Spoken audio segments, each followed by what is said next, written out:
ए झियो उठु, ए झियो तू उठुनु कहीं हस्पिटाल बेड्रे एमिति तुनि होई सोई पड़िथिबा कुनी झियो को डाकुछि तार माँ जी अंतर फाड़ी जन्म देइथिला से केमिति बा सहिब जे ता झियो आउ ए दुनिया रे नाही।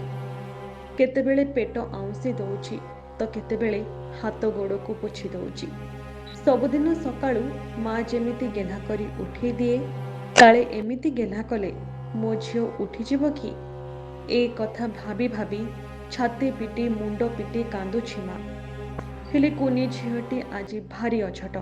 मार आकुल चित्कार शुणिकी भी ता निद भांगुनी। तार बा दोष कौन? दैव तो साहा हेलानी। सबुदिन परी आज भी झियो जाइथिला अंगनवाड़ी। हेले किए जानिथिला आज सब होई फेरिब एही कौल जीवनटी। घटना घटी केन्दुझर जिला हाटडीही ब्लॉक रो सोसो थाना अधीन आतुरीकणा गाँव में पढ़ियारीपल्ली पंचायत डाहीसाही अंगनवाड़ी केन्द्र निकट रे थिबा एक पोखरी नहीं जाइछि तीनोटी कौल जीवन।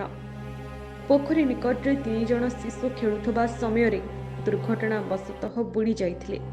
स्थानीय लोके भासमान अवस्था शिशु को उद्धार करी आगरपड़ा गोष्ठी स्वास्थ्य केन्द्र को आनिथिबा बेले डाक्तर सेठारे तांको मृत घोषणा करथिले। आउ ए हेउछि ता परर दृश्य। एही विश्वास करि पारु नाहंती जे तांकर कौल जीवन एमिति छाड़ी चली जाइछि। मृत शिशु मानक मध्यरे 3.5 वर्षीय लिप्सा पात्र, 4 वर्षीय पायल पात्र और भारती पात्र होइथिबा जଣା पड़िछि। ए घटना परे तदंत निर्देश दैछन्ति केन्दुझर जिलापाल।